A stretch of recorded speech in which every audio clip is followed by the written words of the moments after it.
All right, greetings everybody to another episode of the Introspection Hour with Brian and Patrick, where we talk about thoughts, feelings, and emotions associated with everything that life has to throw at us. So my name is Brian. And I'm Patrick.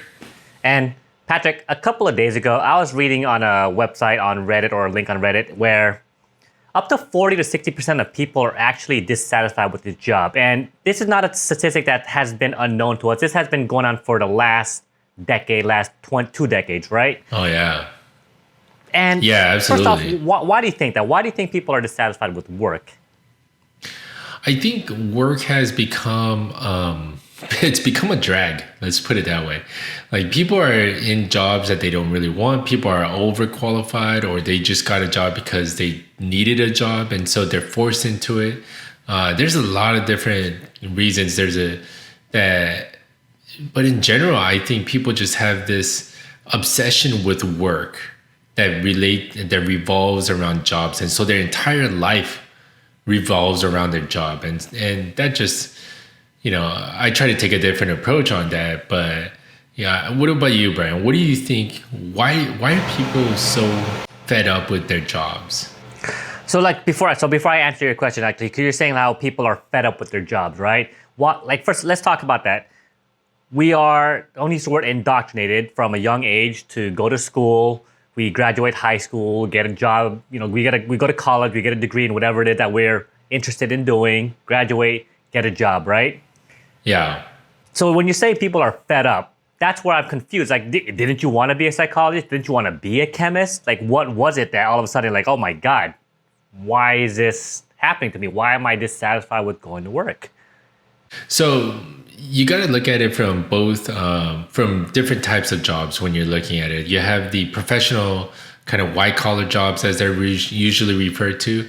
And those people will say they're in the career that they want, but they don't like their organization, their coworkers, the processes, the grueling pace of it. They thought they would be doing something else. They got hired for something. So there's a lot of reasons for that.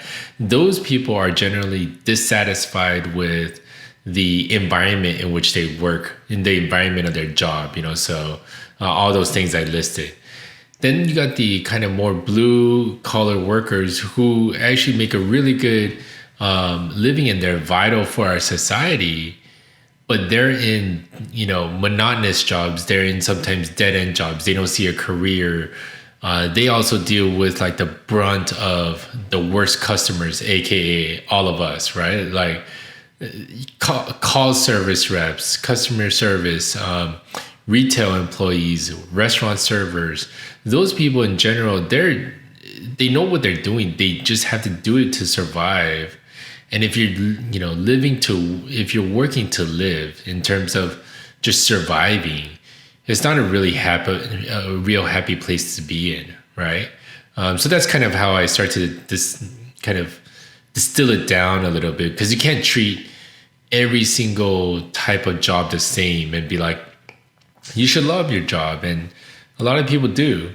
But just, the majority of people, according to the statistics, they're not happy. And that makes sense. Not to mention there's always bad bosses everywhere. So bad bosses, bad managers.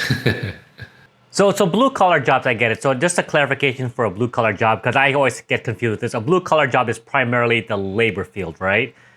Like a UPS driver, for example, or a farmer. Like, can you differentiate? What is a white collar job versus a blue collar job? I always get this mixed up. So for me, white collar job is literally like people who are in offices and office buildings and doing kind of like using a computer for their job and software and everything that comes with that. So I'm considered a white collar, job, because I go to the office, I sit in there and I do my thing. Blue collar jobs they tend to be associated with people who don't have a job that requires a 4-year university degree. So it doesn't mean that person doesn't have a 4-year university degree, but the job requirements are such that it doesn't require it.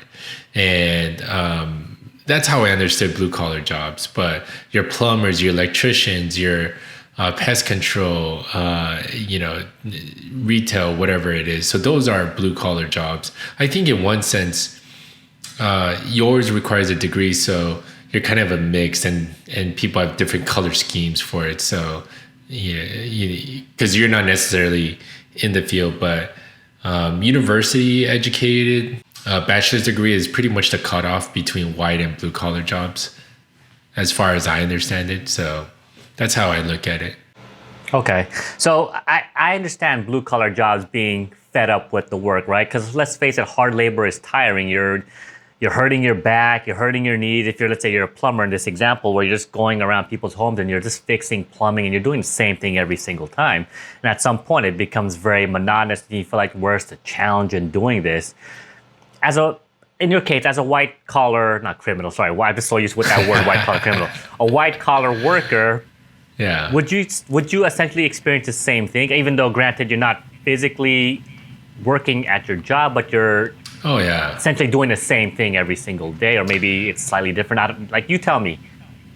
Yeah, if you look at it in the perspective of AI is really built so that it replaces artificial intelligence. It replaces the tasks that we do in our jobs that are repetitive and process oriented. So this comes in and you do this, and this. That comes, if it's this, you do that, and that. AI is going to replace all that. And people who are in those jobs are actually the most dissatisfied. So whether you're a white collar or blue collar, it doesn't matter. If all you do in an Amazon warehouse is, kind of do the distribution or the packing line, a robot's going to do that at some point, right? You flipping burgers, that's it. A plumber, on the other hand, actually is a trade job, which AI, computers, and a robot is really hard to replicate because every situation is so different. Every sink is different. Every pipe is different. You might apply the same repair process or troubleshooting process, but the materials are different. The quality is different. The outcome that you want is different. And the problem itself is different. So in that sense, those people might find their jobs a lot more rewarding compared to someone who goes and sets up conference calls and logs in and makes calendar appointments, like an admin assistant. They might not be that happy. They might be happy for all we know, and their bosses are unhappy, but you can't, I don't think we should generalize it, is my thing too. Just from different people that I've seen, they take pride and they should, rightly so, for being an admin assistant, because that's all they really need to do. And so they're happy with their job, they're happy with the way they're treated, they're happy with the way they're respected. That to me is a little bit more important than trying to classify, white collars are more happy. They're not. The people who generally, construction workers, they're pretty happy. It's hard work, but some of them get a decent, if not a really good living, and they provide for their families. They're outside every day. They love what they do. They, drive around in tractors and I should sound more intelligent than this being, having done construction inspection, but yeah, they drive around their bulldozers and their cranes, jackhammers and stuff, and what did I do all day? I clicked on the keyboard, so you take a survey in any given time, they might be really happy in their job, and I might have been really bored or dissatisfied in my job, right? So does that make sense? I mean, that's how I figure it out in my head. Like, what about you? Where are you coming from on this one? So job dissatisfaction, mainly because, not to say, again, I'm a physical therapist and I've been doing it for the last 9, almost 10 years now. And not to say that I hate my job, like there's some pros and cons, like every job there's a pro and there's a con. The pros for my job, for example, is I'm helping people. I'm actually doing good, helping people rehabilitate to, let's say, be able to walk, be able to stand and go out and see their grandkids, or just be able to go from, for sure, I can't walk, to, hey, I'm standing. And for some people, that's enough. It's a change in condition where they weren't able to do something and now they're able to do even something that a lot of people take for granted. Yeah. The con side of physical therapy is that, at least for my particular field in home health, it's repetitive. You're going to see the same cases every single time. What am I seeing you for? Oh, because you're having a hard time walking. Why am I seeing you for? Because you had a fall. So let's go work on your balance. And at some point, going back to what you were saying earlier, there's not really much of a challenge anymore. It just becomes very, very static. Granted, you're seeing different people. It's still essentially the same thing. Yeah. And that goes the same for any job out there, I would say. You know, whether it's my job, even politics or bureaucracy, you're like, the problem is different, but the barriers might be the same. So you're dealing with the same barriers over and over and over again. And you're like, man, can't we just change it? And you try to get it changed and it doesn't change. And you're stuck with a really bad process, or you're stuck with a really bad policy, or you're stuck in an organization that, you know, says one thing and does another. So there's a lot of these different factors that I think everyone can start to examine whether when they are dissatisfied at work. There's something that I think everyone can start to do, which is something that I did when I started realizing I was not happy with work, right? And so you have to start asking yourself, is it me? Is it someone else? Is it the organization? Is it the job itself? Is it my own confidence?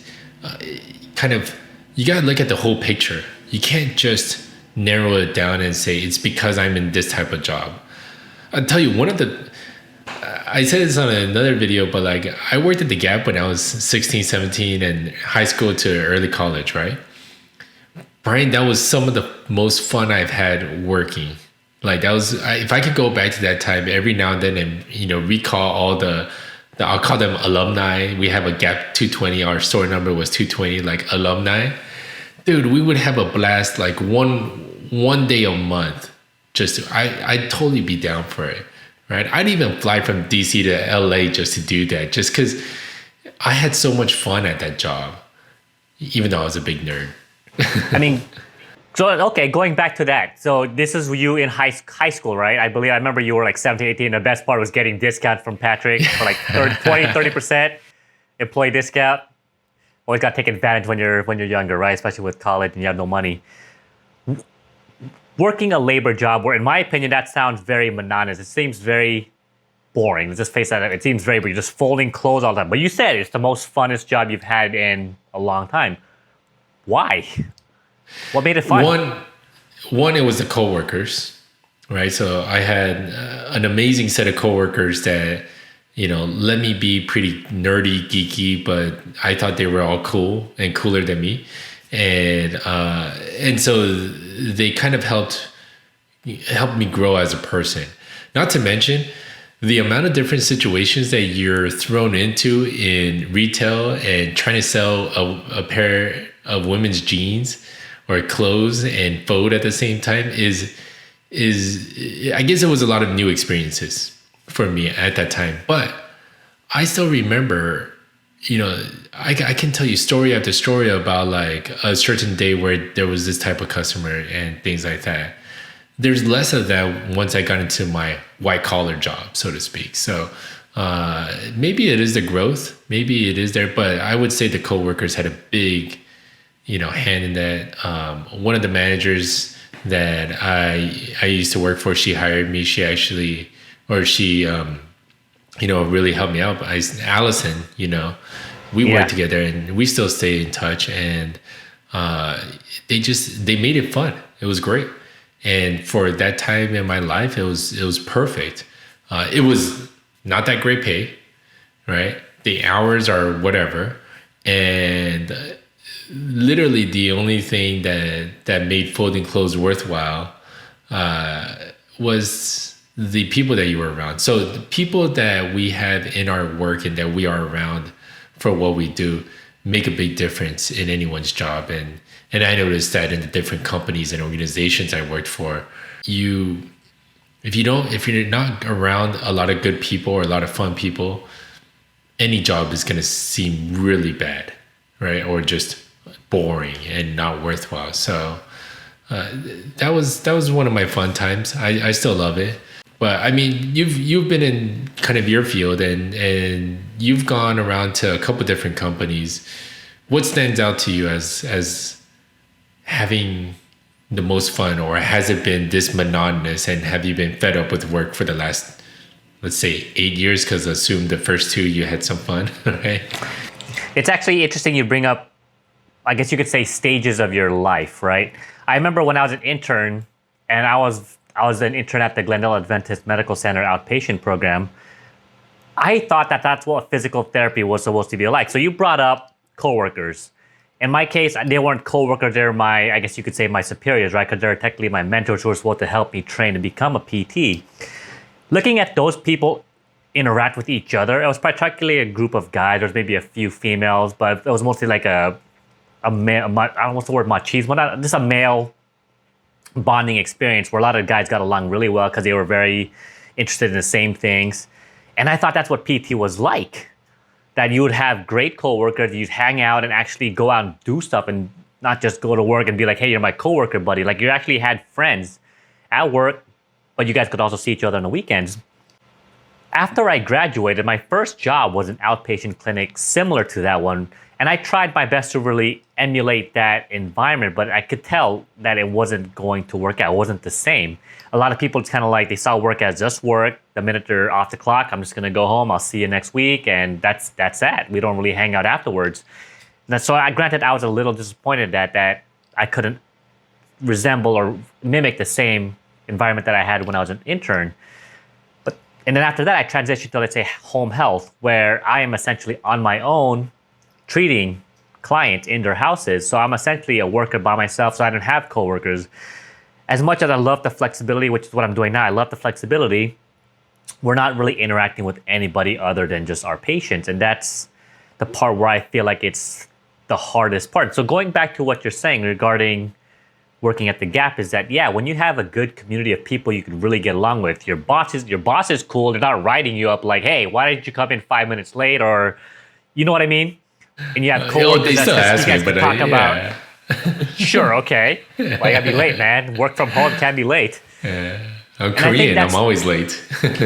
Asian time. That's right. Asian time. Asian time. And I think that's actually one of the most important things, like especially now, going back to what you're saying is work environment. Why people are dissatisfied is one, is their coworkers.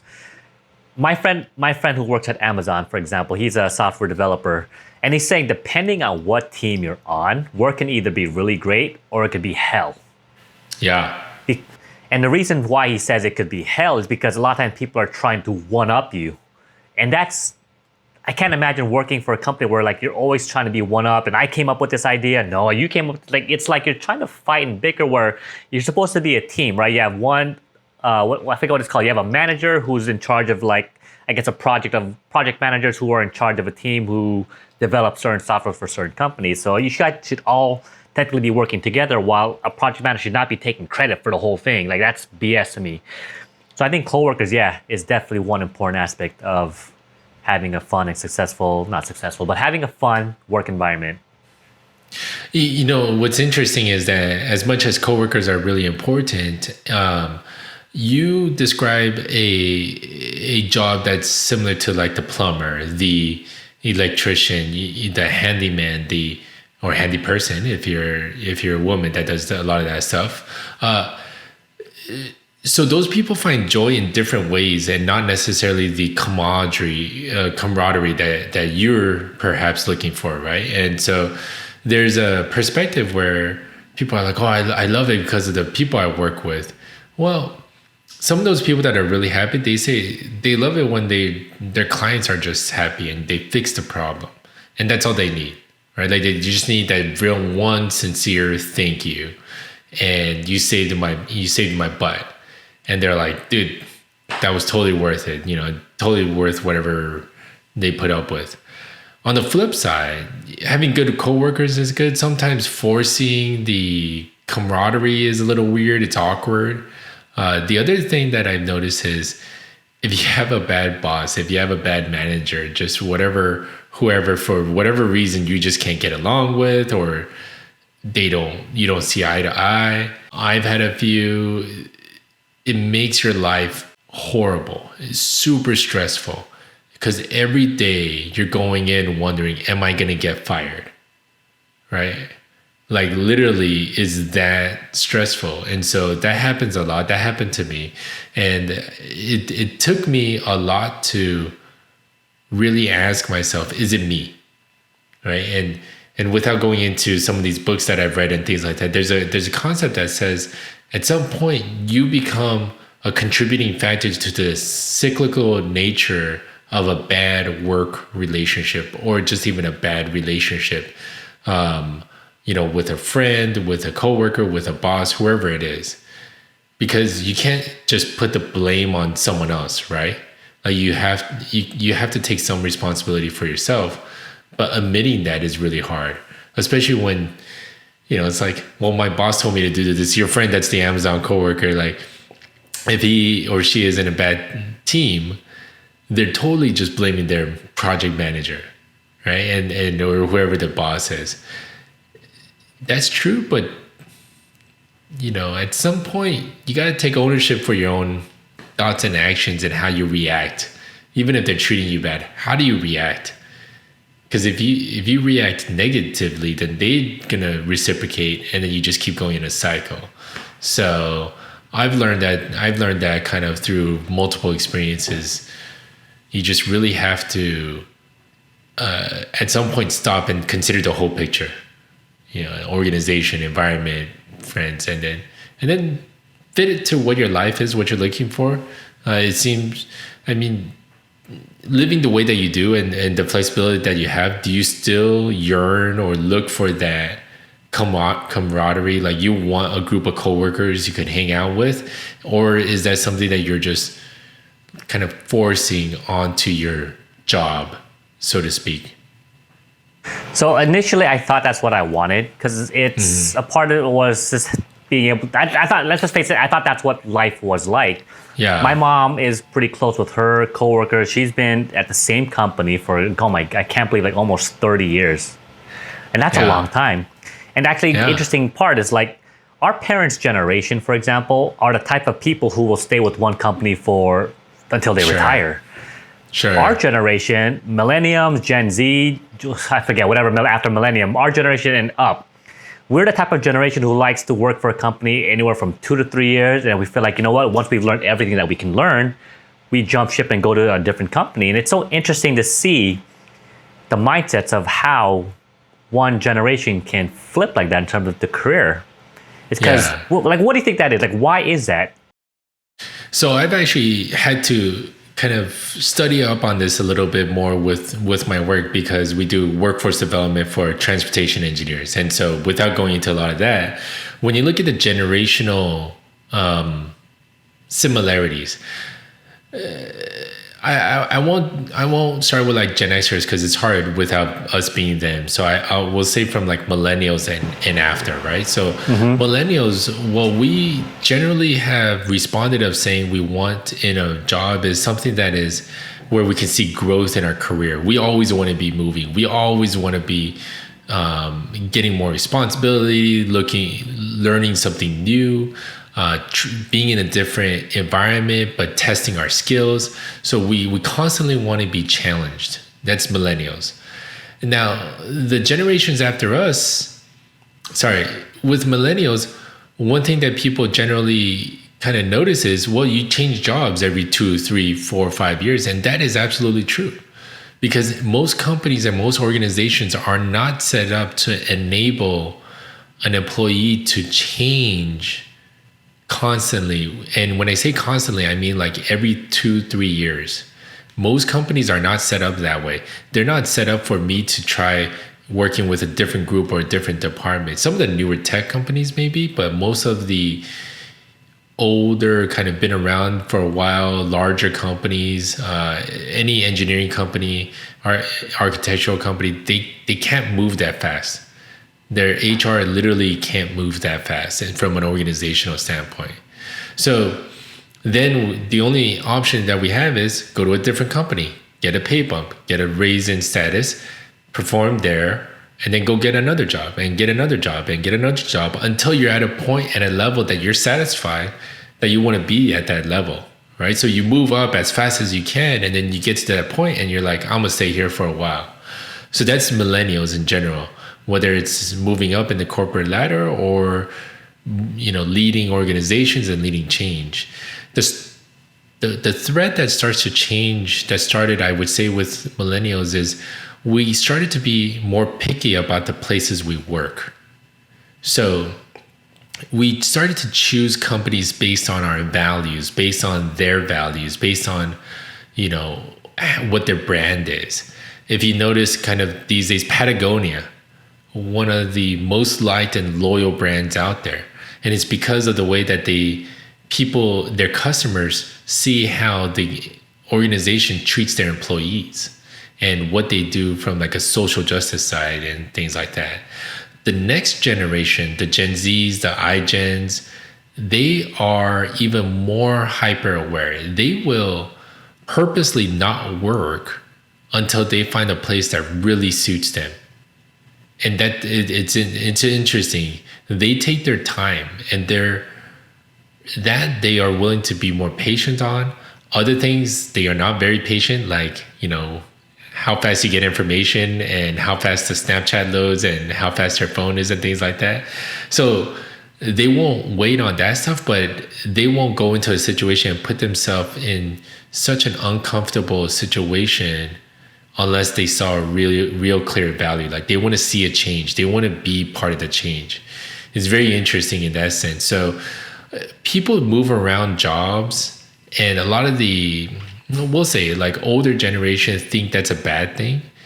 But what I would say is it's not necessarily bad, because most of the time one organization can't take full advantage of everything I have to offer just the way that they're set up, right? Like in your job for right now, basically, if you wanted to improve the way that they track patients and recommend certain therapies, and let's say among all the home health providers like you realize there's a method that works really well just because of all your experience, no matter what the textbooks say. And you're like, we should implement this process. They'll be like, yeah, that's great. We can't do it, or we'll do it when we get money, but we're really tight with money, or we don't have the resources for that. No one knows how to do it. They don't give you that opportunity, right? A lot of organizations are like that. They can't break out of their shell. So then what do we do as a generation? We look for a place that will enable that. And if we don't find it there, we go look for somewhere else until we find what we want. So it's a symptomatic factor. It's symptomatic. It's not really you can't say, oh, all millennials, they can't make decisions, that's why they change jobs. No. It's actually interesting that you bring that up. So older businesses, generally just older workers, right? People who are in their 50s and their 60s. But let's take, for example, you remember Blockbuster? Right? Blockbuster had an opportunity to buy Netflix for a really, really cheap price at the time. Obviously, Blockbuster said, no, your business model is horrible. We're going to continue to succeed, because Blockbuster was one of those companies where I think they felt like they were too big to fail. As a result, they were unable to implement new strategies to get new customers. They just basically leveled not leveled the playground, but they kind of just stayed the status quo. And I think that's exactly what you're saying. So when a company refuses to make changes and refuses to implement new strategies to make it a better work environment, or in this case, make a better product for their product, like Sears. We all know those old companies. Sears, Circuit City, Macy's. I feel like Macy's is going to be there pretty soon, but Macy's They're almost already there. Yeah, right? It's just a lot of these companies are refusing to change. And going back to your point, if I implement a strategy to my company, they actually do take my words into consideration, because I actually do say, hey, guys, let's try and do this. It'll be a lot more, the workflow will be a lot easier. They're like, hey, we like that. And I think those are the employees that are actually valued versus, so going back to jobs or career, right? I think one of the most important aspects of an employee is to feel like we're valued.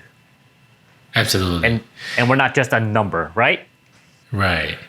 The value, the respect, the potential. Everyone has potential, right? And having been a manager of teams and different, leadership positions, every single member of your team has potential. So as a manager, as a leader, you have to unlock that potential. And most of the time, it isn't helping them figure out what it is, because they'll do that on their own. Most of the time, it's removing barriers. So I do go around and I tell anyone and everyone, very respectfully, like, if you're in a leadership position, whether you want to be or not, there's plenty of managers who are in a management position, but they do not want to be a manager. And it's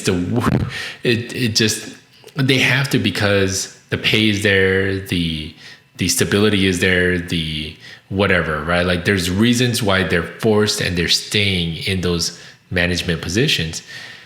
The thing is, as a leader, as a manager, you have to remove barriers so that your team members under you can realize their potential and actually surpass you. At some point, every leader expects the people who follow him or her to be better than them, right? The next generation should be better than me.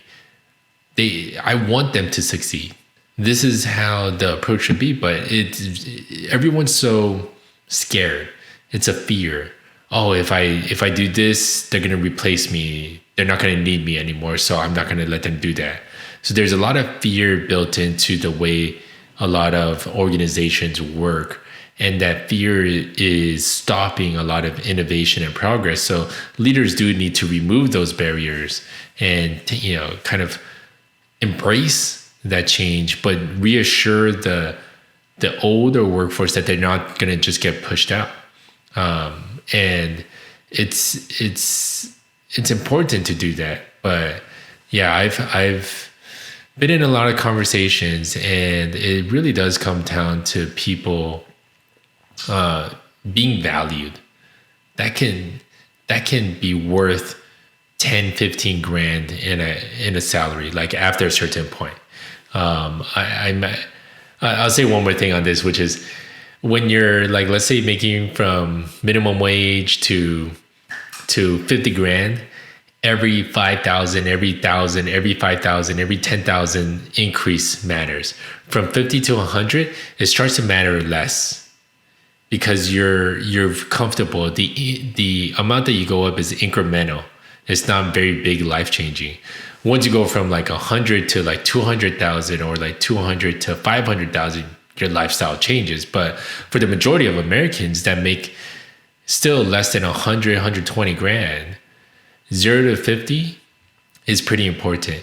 50 to 75, I would say, is a little bit important. And 75 and up, 10 grand is not worth stress, or 10 grand is not worth bad employees, bad company, just bad environment. It's not worth it. 10, 15 grand.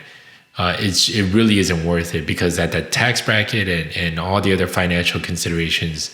But you're like, look, I'll live my life a little bit more, on a budget, just so I don't have to deal with that drama, right? And so there's that perspective too. Where are you on the spectrum in the income level? Because that will affect what is really bothering you and how you should approach kind of getting out of a job that you don't like. So that's a really long-winded way of saying that. But so, yeah. Patrick, it's interesting you brought up salary. I don't remember where I read this study from, or I heard this study from, where they're saying if you make $75K and up, that there's no significance to your happiness. Like, yeah, your happiness is not correlated with the more money you make. Because I know a lot of people who, I don't want to use the word, who are financially unable to take care of themselves, assume that money is the happiness of everything, right? If I just had $1 million, then I'll be happy. If I was making this, then I'll be happy. As long as you have your needs met, you're able to have the basics, right? Food, water, shelter, and a roof over your head, and just being. I mean, granted, the life is not the same if you're making 50K versus 75K or 100K. Like for me, I make 6 figures, give or take, on the low end, 6 figures, PTs, anyways. And I realized, as long as I have my rent covered, as long as I'm able to go on vacation and do my things, like it's still the status quo. I'm still able to do what a majority of Americans are doing. The only difference I would say is that I can't go to like a fine dining restaurant every day or every week. I don't have a a Lamborghini or Ferrari. I'm not able to afford those luxuries that people buy just to show off and say, hey, I have money. Nor But you should realize you that- even want that. Right?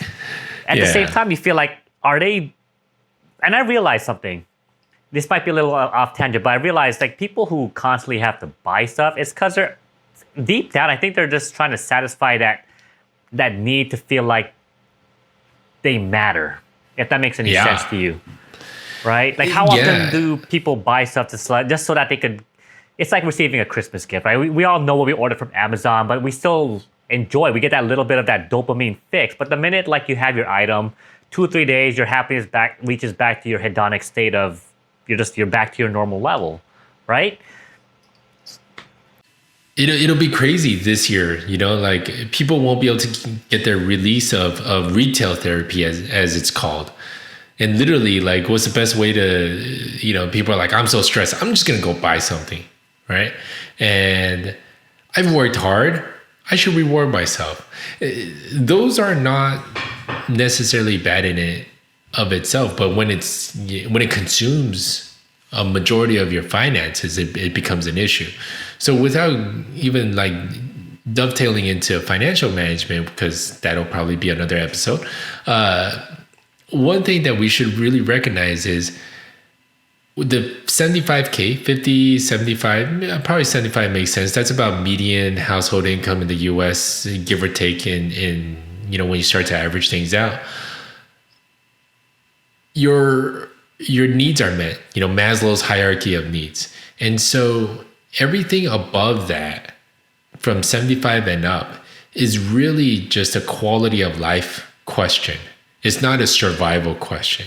So, granted, people making 50 and 75 may not be scrounging and counting every penny or anything like that, but they are still operating from what is probably considered a mindset of scarcity. Their basic needs are not met, or they're not met completely. They are met somewhat, but they're not met completely.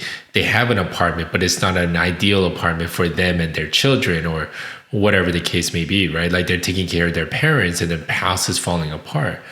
So once you get your needs met comfortably, then you start to sometimes look for outlets where you look for happiness and you look to matter. So yeah, a lot of people, they want to matter. They want to find happiness, from the things that they buy, which is something that you and I have really gone back and forth, off camera about how do we know what happiness is in our life. And you and I have kind of gravitated, and we really like the Japanese concept of Ikigai. And I'm just going to read this here a little bit, but Ikigai means really the value of life or happiness in life. And the way that the Japanese approach this is that they take this concept and they try to apply it to their everyday life. So it is in your vision, it is in your long-term goals, but every single day, what makes you happy? And to define happiness, they define it with 4 main principles. What you can be paid for, what are you good at, what do you love, and what the world needs. And between those, when you see the model that you'll see on the screen, and when you Google it, you'll see intersecting circles, and that's where we find stuff on like passion and profession and things like that. But I think what people need to start to realize in their jobs is, if they're okay with their jobs, are they happy in their life? Because if they're not happy in their life, they won't be happy in their job most of the time. And I think this is where, when we started to look at it, and when I was going through a lot of times where I had a bad boss, or I had a bad coworkers, or the organization was making me feel like I was stifled and I couldn't move past, all those things came into consideration. I had to actually ask myself, what makes me happy? What is it that really brings me joy and happiness in my life? Does it revolve around my work? Does it revolve around my job? Do I really need my job to make me super happy? The answer might be no. You just need your job to just do it and be challenging so that you can solve a problem. But it doesn't need to make every part of you happy, right? So I think when people look for happiness, they shouldn't just look for a job that's going to make them happy, is my main point. What about you, Brian? Like, you've looked at the model and the concept of Ikigai. How does that kind of factor into whether or not you're happy at your job? As far as my Ikigai model, so I'm looking at the chart right here, right now. What am I good at and what can I be paid for? In that case, I am just a profession, right? So for the longest time, I know we've had this conversation off camera, and the reason why is I'm trying to fill all the circles. And I asked you this before. I'm like, Patrick, what can I do? I'm just so dissatisfied. And you do bring up a really interesting point where if you're unhappy with your life, is that going to translate towards being unhappy with your work? And I'm trying to feel like, I think a lot of my reasoning of why I don't want to use the word unhappy, but just my dissatisfaction is the fact that I feel like I could be doing more. And it goes back to my potential. I feel like my potential is not being utilized at work. And as a result, I'm just trudging along and just going through the next day. And this is why I recently got into like podcasting with you, making YouTube channels for myself, is that I feel like it's challenging. You know, we just started not too long ago, but we're trying to make it grow. And it's like, it's one of those things you want to call it a passion project, where that's kind of been thrown around these days. This is my passion project. I'm working on this because it feels like we're working towards something that's, I don't want to use the word greater than ourselves, but we're just working towards something that our skills are trying to be utilized to the best of our ability. Absolutely. And if you consider even what we're doing, right? And even the people that know us, we're taking what we're good at and what we love to do. So what are we good at? We're good at figuring out these tech and setting it up, and we have cameras and lights, and we're also good at staying on top of these topics and just understanding what a lot of our colleagues and our friends in our generation is going through. But then what do we love? What we actually love talking about this, talking this through, figuring it out, understanding it, and then sharing it. We love that.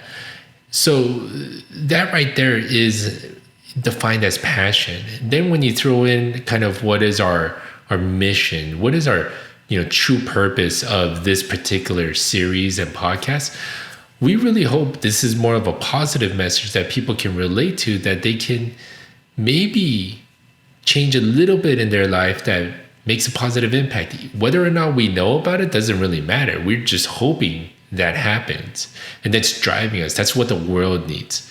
None of that has anything to do with what we can be paid for. Now, granted, if we get a lot of subscribers and watch times, we might actually get paid for it, but that's not our primary purpose.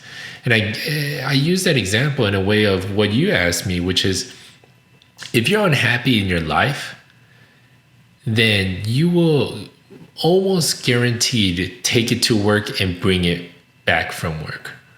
And it'll affect your performance. So I'll give one really clear example.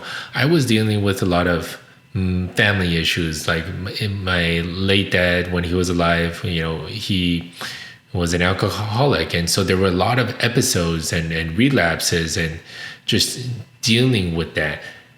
As much as I liked my job, my profession, that stuff carries with you. So whatever's going on in your other parts of your life, you take it to work and you bring it back. You can't escape it. We're just human in that. So what the Japanese concept kind of does is remind us to be in the present and remind yourself that not everything, every minute of every day needs to bring you happiness, but you should at least have one or two things that do bring you happiness, right? So after you looked at it, Brian, when you were kind of going through and you were trying to fit everything into what you can be paid for. So a lot of the offline conversations that we've had, Brian's been trying to figure out a way of doing everything and getting paid for it. Have you changed that mindset, or do you still just like that's your goal for everything? All the passion projects, all the other stuff you want to get paid for. Is that your end goal, or have you been able to take that off the plate so that you can be happy with what you're doing, regardless if you're getting paid for it or not? It's funny you bring that up. So the whole payment idea, I realized, why do we want subscribers? Why do we want views? Why do we essentially want to get payment for the things that we eventually are doing? I think a lot of it has to primarily do with recognition. In the end, I think most of us just want to be recognized for the things that we do. Straight up. That's all. And going back to you saying, am I constantly trying to achieve? I mean, yeah, I want to ideally get as much subscribers as possible. But I realize at the same time, and I do enjoy making these videos. I like talking. Because I feel like it's really I've really improved on my speaking skills and my ability to communicate with the audience, with the camera. By far. Both of us. Let me just put it that way. Both of us. I mean, but being able to video edit, for example, color coding, color correction, and just trying to make it a more appealing episode. Because to me, it's like, again, creativity is something that a lot of us actually benefit from. We've all heard of the therapy where, I forget, art therapy, where you're just so stressed. But when you start doing something that's creative, something that you're expressing yourself, you feel better. And that's what I feel like I'm doing with these videos, with these podcasts. And so I try not to put as much pressure to myself, not just going with the hopes that, I'm just going to continue to get better and hopefully my work will eventually pay off. But if it doesn't, I'm not going to be distressed. I'm not going to distress too much about it, because why fix something that I can't do? I can only continue to get better and learn from the things that I am doing wrong or that we're doing wrong, in hopes that we learn from it. Yeah.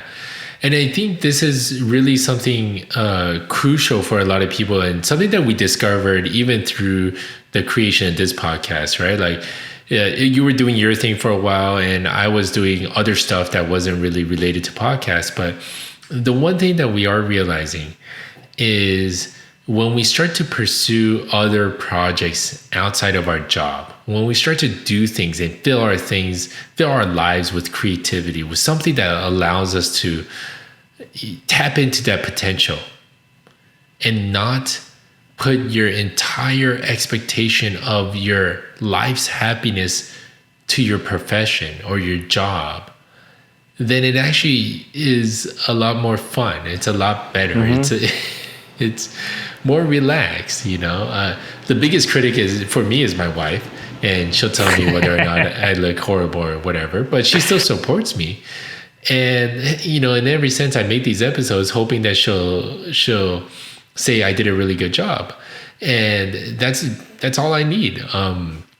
But it is important for people, if you feel like your job, you're not satisfied, you have a good job, but you're not happy, consider whether or not you need to look outside of your job to actually bring you happiness in life first, before you look for a new job and actually try to fit everything into that job. I want a job that lets me do this, lets me do that, and allows me this growth, and it'll bring me happy. It'll make me happy if it does this, and then all at the same time while giving me 4 weeks of PTO and, blah, blah, blah, blah, and benefits. Okay. Right off the bat, almost no one has that job. Okay. Even CEOs probably won't even classify it like that. The only people that really have a job like that are probably the self-made own business people that just do what they want for their own business. And they just go, yeah, I'm going to do this, I'm going to do that. I'm my own boss. Other than that, you really don't have a company that will fit every single one of your desires, every single one of your needs to be happy. So don't try to fit everything in your job to make your life happy. I can't emphasize that enough, man. Like, I see so many people and they base their entire happiness scale on how happy their job makes them. I'm at a loss, because I'm like, really, that's it? That's all you have going in life? There's got to be other things, and expanding and letting creativity come in, art, podcast, and basketball, whatever it is. But we do need to kind of start to change the conversation that everyone is having related to careers and jobs, and not making it a real, anchor of a central point in our lives, but rather just a pillar that is, holding up the happiness in your life, but it's also supported with other pillars in your life that are making you happy. Yeah, and so that's why we just want you to continue to support us and subscribe to our channel, like our videos, and just comment and stay in touch with us. And so join us next week for another episode of the Introspection Hour with Brian and Patrick. Thanks, everyone.